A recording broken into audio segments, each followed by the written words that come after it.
Follow the path of the unsafe, independent thinker, says Thomas Watson. Expose your ideas to the danger of controversy. Speak your mind and fear less the label of crackpot than the stigma of conformity. Well, I've never been much of a conformist, and there are definitely people out there who think I'm a crackpot. But I pride myself on being a bit of an independent thinker, because I'm Rav Mike Feuer, and this is the Jewish story. Yom HaAtzmaut 5779. Independence or self-actualization?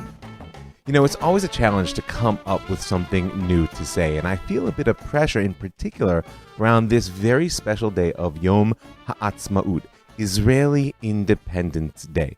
So I thought to myself, we just go back to something we've touched on before, but I don't think we've ever really dug into, and that is that there's no word in biblical Hebrew, or rabbinic Hebrew for that matter, for independence. Atzmaut is a word that was created. Now, first of all, what's it mean? Atzmaut, if you look in the Hebrew dictionary, it says, it's a situation in which a state or a country is not dependent upon any external force for the sake of its existence, be it physical or economic, hagana, agvuloter, for the defense of its borders, etc., etc.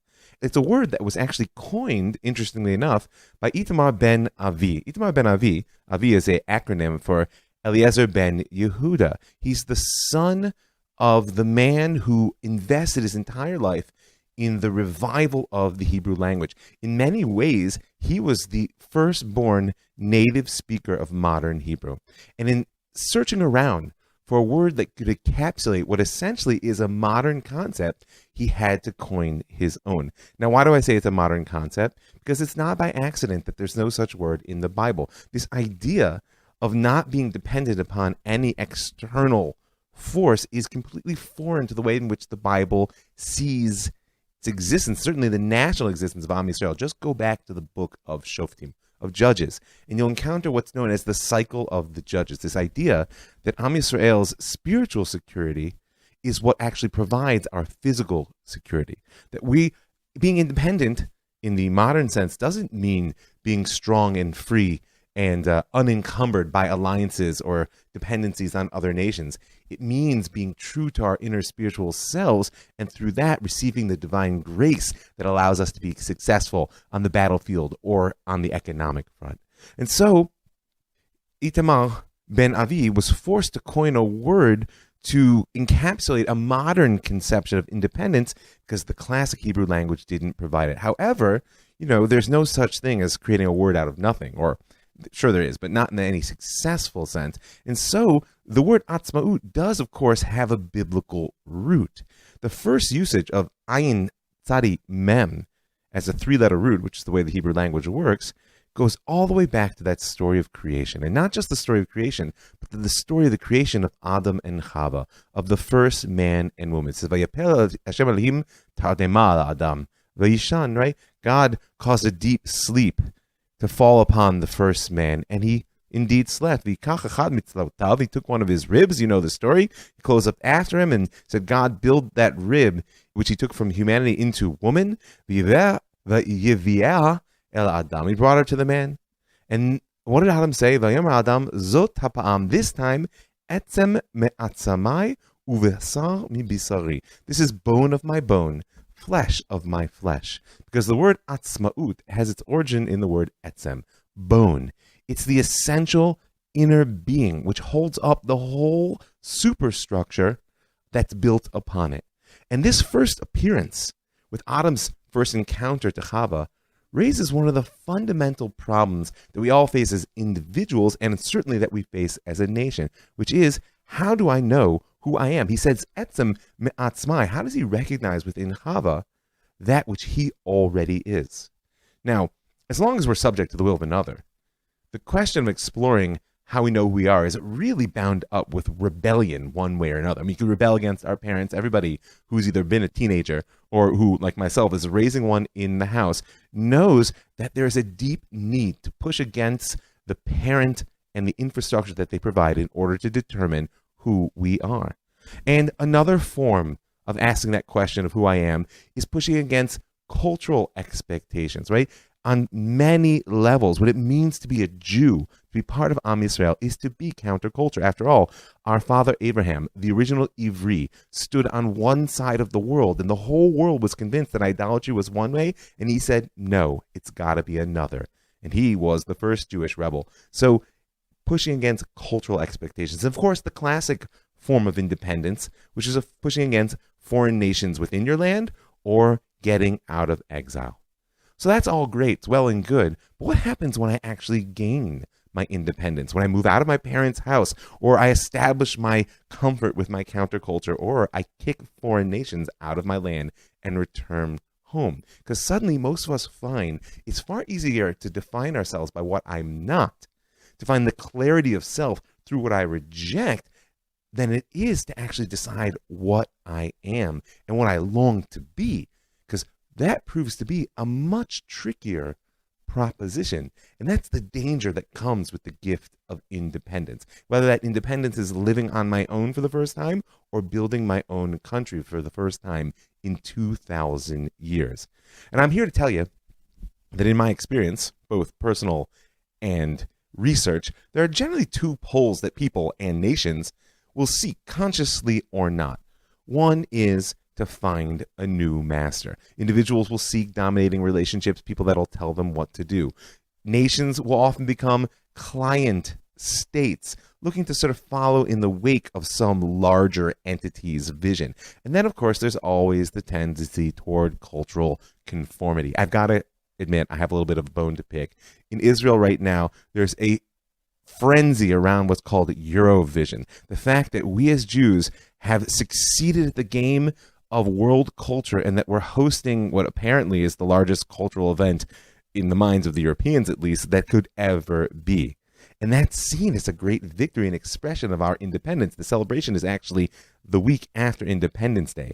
I've got a little bit of a problem with cultural conformity as an expression of independence. So that's one side. There's this desire to find a new authority. Right? The other pole, by the way, is to try and cast off everything which we once were. Everything that was shaped by the past of oppression needs to go out the door in hopes of making a true revolution of self. And if you've been following the Jewish story for a little while, you're familiar with this as the desire of the Zionists to be a new Jew, to get rid of what was, the things that bind us to the old Jew in order to become all that we can be in the land. Now, well, fairness, the pioneering Zionists weren't exactly the Khmer Rouge of Cambodia. If you don't know the history just a little bit, the Khmer Rouge took their cue actually from the French Revolution. Because after the abolition of the monarchy in the revolution in 1792, I think it was, the National Convention instituted a new calendar, and they declared the beginning of year one. It's actually not entirely unreasonable. Plenty of people have done it. But the Khmer Rouge took one critical step further, because they sensed that in order to really start again, it isn't enough to move forward from the point of revolution to say, we've overthrown the past, now we're going from here on. They had a sense that you have to destroy the past. And so they didn't go for year one, they went for year zero. Yeah, this is the idea that all culture and traditions within a society must be completely destroyed and a new revolutionary culture built from scratch. Now, that might sound appealing in theory, it might not, but you should understand that the effort to purge and replace history from the ground up for the Khmer Rouge meant that they rounded up teachers, artists, intellectuals, basically anybody who knew anything, and they slaughtered them in what are known as the killing fields. Now, like I said, the Zionists, in their desire to create the new Jew, were not that extreme, but they did have a deep-seated desire to free themselves by erasing their past. That's the origin of that wonderful term, min hatanach el hapalmach, from the Hebrew Bible to the striking arm of the Haganah underground, and nothing in between. The desire to make a link to this glorious biblical past and to erase 2,000 years of what the Zionists, or at least many of them, perceive to be the suffering of exile.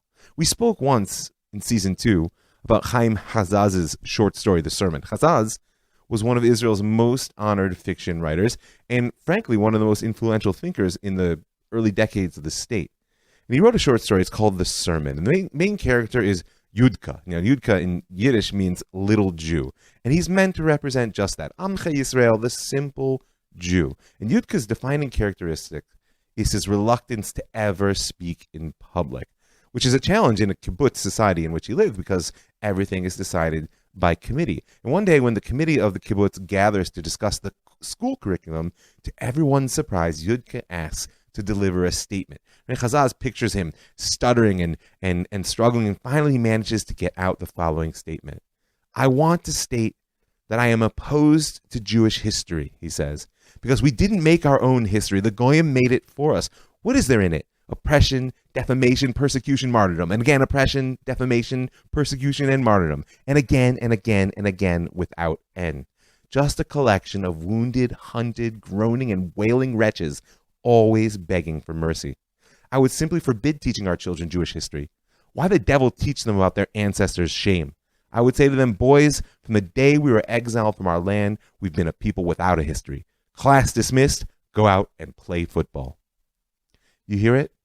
That's the desire for independence as an extreme autonomy, even from my past. I am dependent upon nothing. And it represents the opposite pole from what many people do when they're granted their freedom, which is rush to find a new master, a new authority. Because there's a continuum between authority and autonomy, and we always have a choice where we're going to land on it. But it's important to remember that either end of the pole, autonomy and authority in their pure forms, are both a myth, right? No one is able to completely divest themselves of their responsibility for their life and give over authority to someone else. Even a client state, which follows in the wake of a world power, will have to make its own decisions at one time or another. And no one can be completely autonomous. Because if you're autonomous, it means that you have to create your own language, your own calendar, your own history, and furthermore, that you can't learn from anyone else or have any real relationships. So on one hand, slavery, meaning the acceptance of authority, is nothing that we want.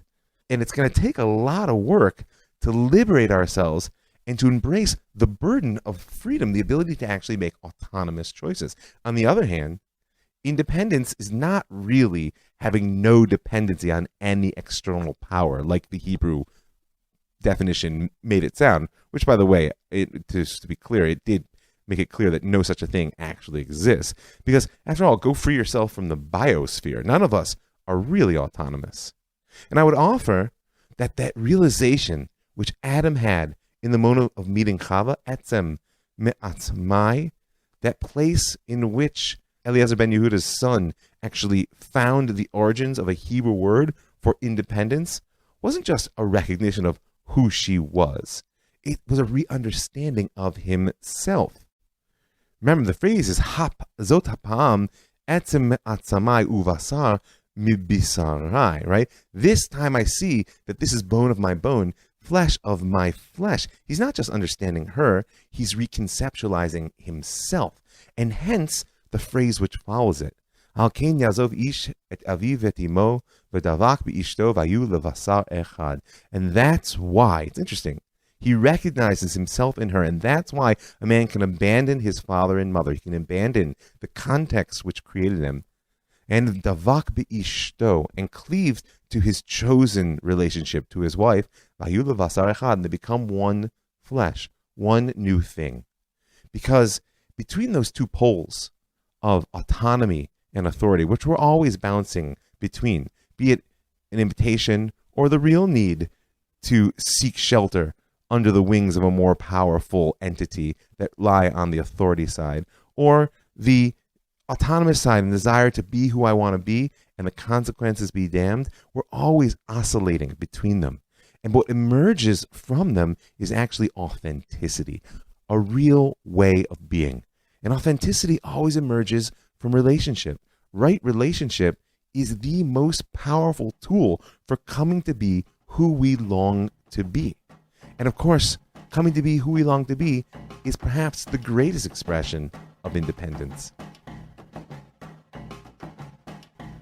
So I'd like to offer that another possible translation of atzma'ut, and perhaps really a more accurate one, is self-actualization, right? Because that's that etzem, that bone, that essential part that Eliezer ben Yehuda's son identified and used as the root for the modern word for independence. And atzmiut, selfhood, as opposed to atzmaut, which is kind of independence, is a favorite term of our master and teacher, Rav Avram Yitzchak Cohen Cook, who never actually saw the independent state, but was certainly the prophet of its rise. And his voice still echoes down through time. You have to read his works to appreciate how clear his vision could be. And in many, many places, he contemplates the nature of freedom, and in particular of the challenge of differentiating between the sort of external type of freedom, freedom from, and the true inner freedom, freedom of. As he says, the difference between a slave and a free man is not just a matter of status,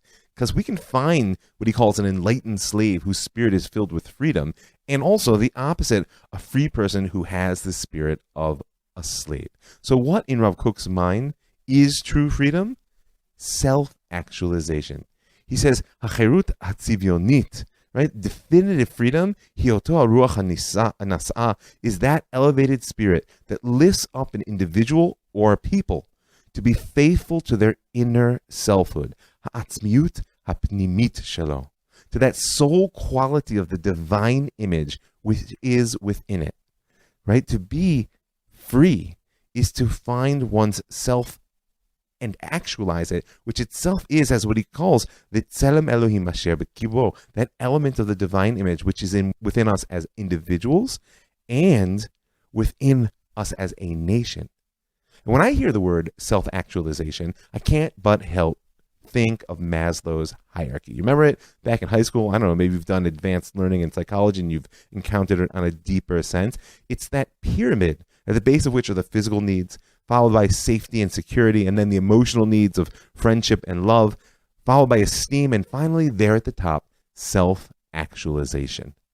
And, you know, originally in Maslow's mind, this was a sort of rigid hierarchy. In order for any motivation to achieve the higher level to occur, you had to get whatever level was done that was below it taken care of. And now today's scholars actually prefer to think of them as continuously overlapping. Even when you're hungry, you might be motivated towards self-actualization. But I'm not really interested in theorizing about the pyramid. I want to know how we get to self-actualization. I want to get to the top. And I want to know how we do it, not just as individuals, but as a people. Because in my eyes, that is the great opportunity that I'm living, that we're living right now. We've been offered an incredible chance by the revolution of 1948. We have the chance to fulfill God's original promise to Abraham when he said, Lech lecha, leave everything you know. Notice the pattern, right? Your land, your home, your father's house, everything you know, right? And go to this land which I will show you. The Esecha, the Goy Gadol, the Avarechecha, Agadla Shemecha, right? I'm going to make you there into a great nation. I'll bless you. I'll make your name great, and you shall be a blessing. Because there have been great individual Jews throughout time and all over the planet, just as there have been great individual non-Jews throughout time and all over the planet. My question on this Yom HaAtzmaut, this day of self-actualization, is what does it look like to be a great nation? And seeing as self-actualization, Atzmaut, sits at the top of Maslow's pyramid, I think he can help us. So let's start with the physical needs. And first and foremost, if we're going to talk about physical needs on a national level, I want to give thanks for the good life that we have today. It is not a simple thing to see the level of abundance in which Am Yisrael lives, be it here in the land of Israel or in the United States, or really throughout the world compared to most of our history. Food, clothing, and shelter don't even touch what we've been given. And let's not forget that the Gemara in Sanhedrin says that when the hills of Judea give forth their fruit to feed Am Yisrael, that ein kates megula mizeh, there's no greater revealed sign of the redemption. I'll tell you a funny story. I remember that Rav Shalom Gold told me once, right? He used to tell it as much as he could.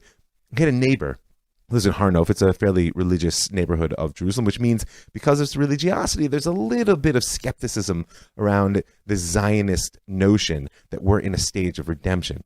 And right after the disengagement, right after the Jewish communities of Gaza were destroyed and their people evicted, one of his neighbors came up to him in the Makolet, in the little supermarket there, as he's standing in the vegetable row, and says, Gold, what do you think about your Zionists and redemption now? And he said, he turns on him, he said, you should be ashamed before the tomatoes. You should be ashamed in front of the cucumbers for even asking a question like that. You got to know him to appreciate. Meaning what? Meaning the abundance within which we live, and in particular, the land giving forth its fruit, is the most revealed sign of redemption. And don't give up just because sometimes it seems like we're going backwards.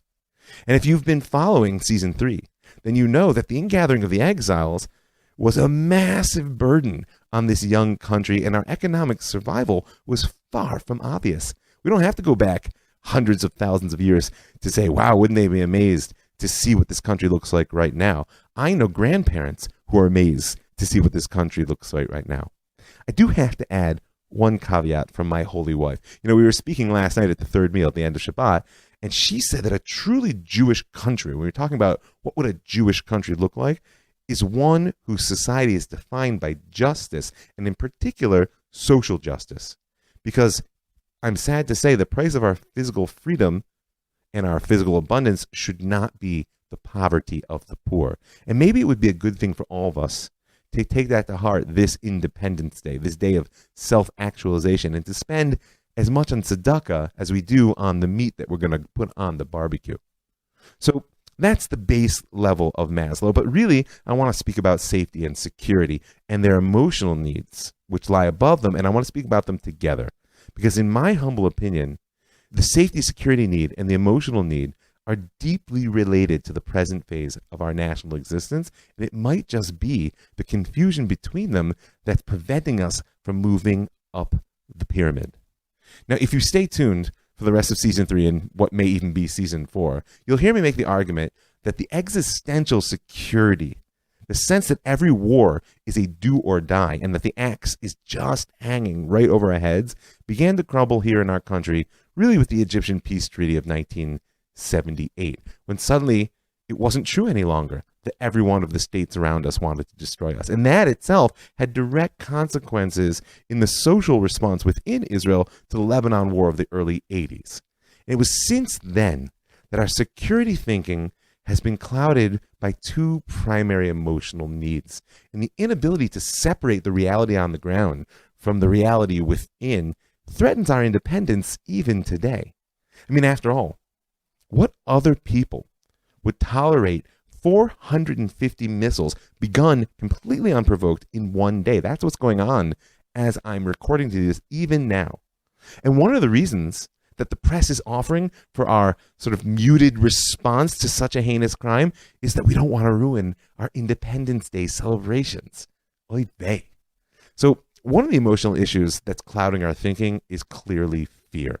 Now, part of that is just trauma, be it personal and immediate. I mean, it's hard to know how many actual individuals are walking around in our country with post-traumatic stress disorder. I'm not just talking about those that have been inherited over time, which is very real. I'm talking about those that have actually been in war, right? So I'll just quote for you Prime Minister Menachem Begin's justification to the Israeli cabinet on the eve of the Israeli invasion of Lebanon in June of 1982, and you'll get the point really quickly.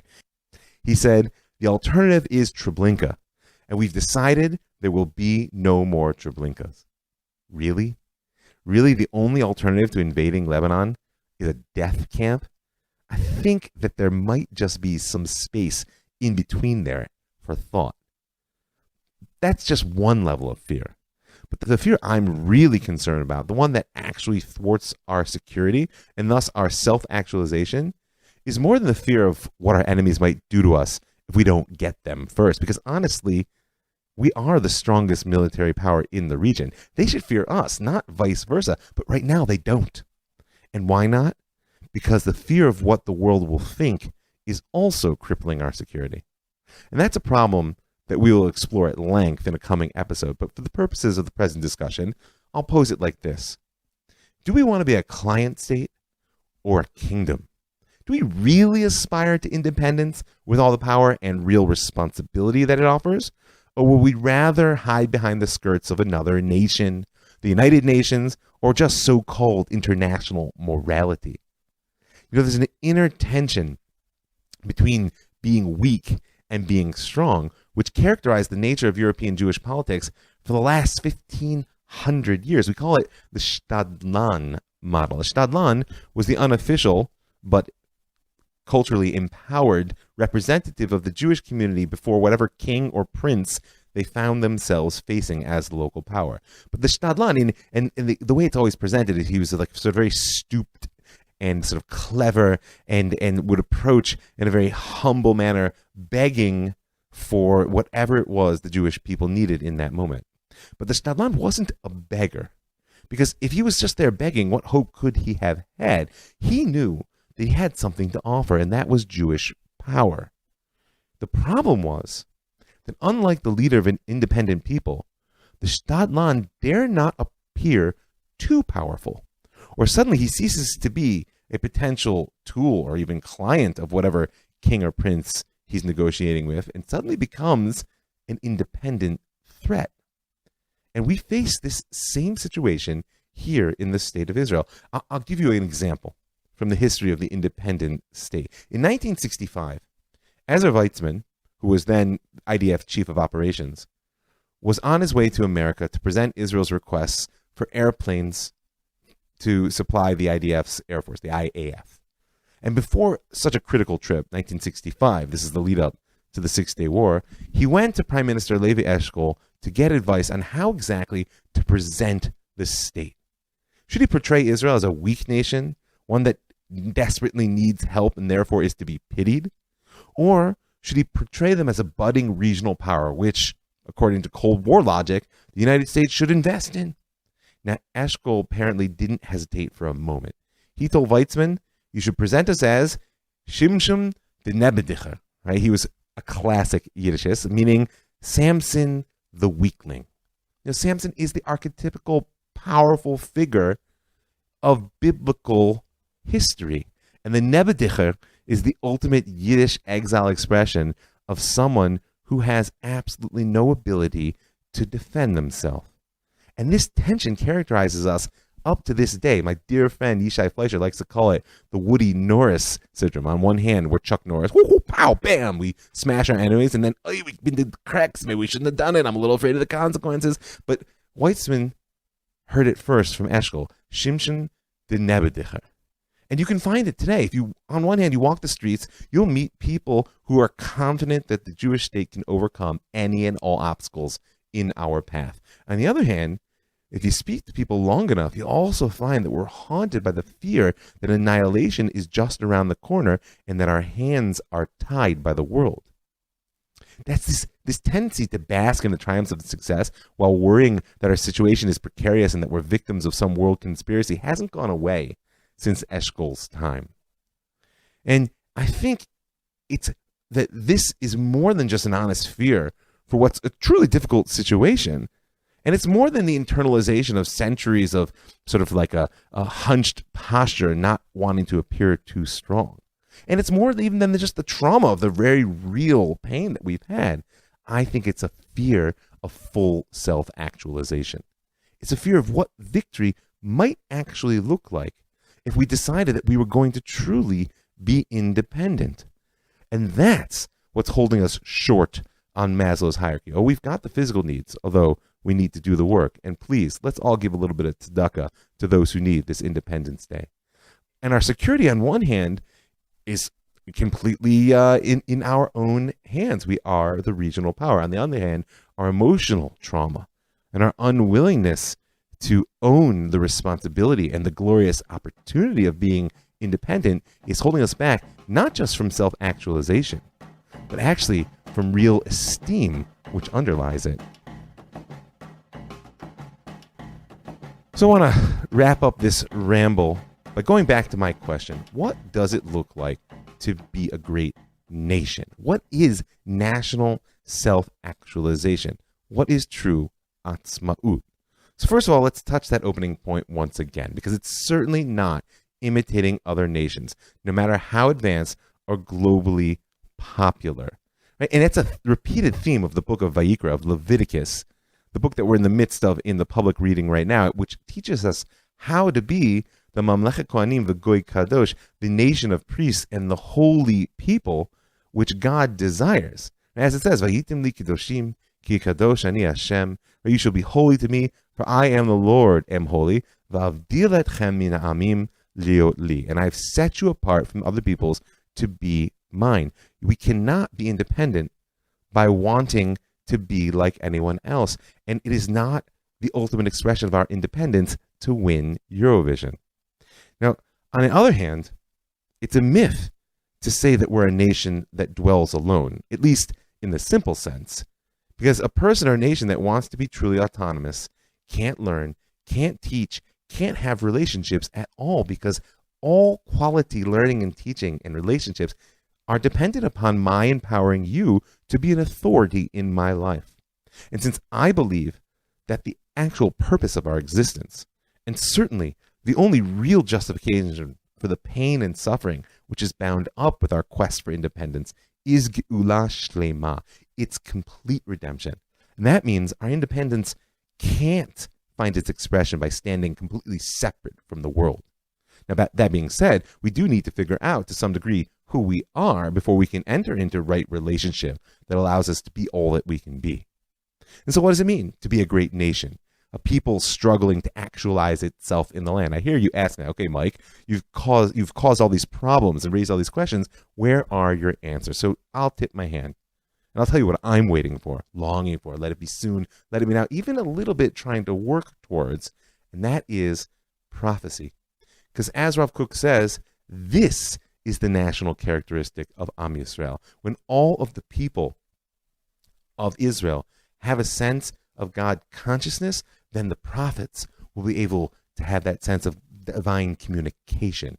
Now, I'm not necessarily talking about the dramatic word of God type that we've inherited from our holy ancestors, but I am thinking about the profound but simple sense of that national consciousness of rejoicing before God that gives us the capacity to give voice to a higher order of creation.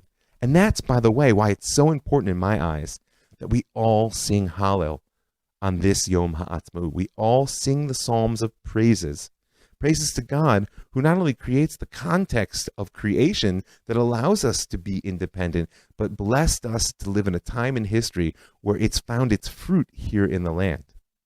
So, aside from Atzmaut, from the question of what this independence or self-actualization means, on this Independence Day, I want you to think about just one more word, and we'll close with this. And it might actually give us a little guidance of how to bring all these lofty concepts I'm talking about down into our daily lives, and therefore move just a bit closer toward being a great nation that can merit the spirit of prophecy and bring redemption to the world. And that word is actually there in the opening line of Megillat Atzmaut, the Israeli Declaration of Independence. And it reads as follows: "The land of Israel was the birthplace of the Jewish people. Here their spiritual, religious, and political identity was shaped. Here they first attained to statehood, created cultural values of national and universal significance, and gave the world the eternal book of books." And you may hear how this line actually encapsulates much of the ideas that we've raised here. It's not just the point of origin. This is where our spiritual, religious, and political identity was shaped, and therefore where we were able to give to the world things of national and universal significance. However, part of true independence, of course, is having a native tongue. And if you read this line in Hebrew, it sounds a little bit different, in particular in one phrase. "Be'eretz Yisrael kam ha'am Yehudi, ba utzva dmuto haruchanit, hadatit va'medinit, uva chai chayei komemiut mamlachtit." Now the first part is just the same. The land of Israel, in the land of Israel arose the Jewish people, and there was shaped its spiritual, religious, and political, character, identity. Uva chai chayei komemiut mamlachtit. And there we lived a life of a kingly or a kingdom of uprightness. It's very komemiut mamlachtit, upright kingness. It's almost impossible to translate, which is why it says there they first attained to statehood. But it's this word komemiut that I want to leave us with, because what exactly does it mean to be komemiut ba'aretz? Well, the crafters of the Declaration of Independence took this word, and it's the only time that this word appears in the whole Hebrew Bible is in the book of Vayikra, Leviticus 26:13. It says, "Ani Hashem Elokeichem, I, the Lord, am your God who brought you out from the land of the Egyptians to be their slaves no more." Right? Once again, independence certainly means being free from.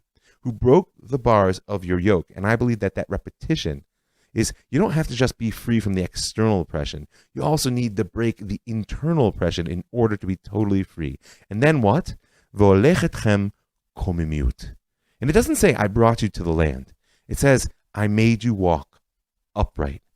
Because once we learn to walk upright, be it in our personal lives, in our communal lives, in our national lives, right? We've been freed from the external definitions, from the need for cultural conformity, from the fear of actually wielding power in service of right, and from a sense that others can define our being. Then, walking upright, we can make it into the land where we can truly be atzmaim, independent, self-actualize, a great nation in the land. And that's my blessing for us all on this Yom HaAtzmaut. Let it be soon. Let it be now. So I want to thank a few people as long as I'm here. I want to thank you for listening. And I want to thank, together with you, all those people who give their hard-earned money to make the show happen, to keep it free, widely distributed. And I want to invite you to join them right now. Stop what you're doing. Go to jewishstory.co. And there in the upper right-hand corner, you'll see a button that says Be a Patron. And you can click there and push on through for a little bit of per-podcast support. If that's too much, you can send me an email at ravmikehoyer@gmail.com. Or you can find me on Facebook at Jewish Story Podcast, and I'll give you the details there. I want to thank the Land of Israel Network, right? That's thelandofisrael.com, for creating a platform that allows me to reach so many amazing people. I want to thank the Pardes Institute, pardes.org.il, for building an educational institute that allows me to touch the hearts and minds of so many wonderful Jews. And once again, I want to thank you for listening. I'm Rav Mike Foyer.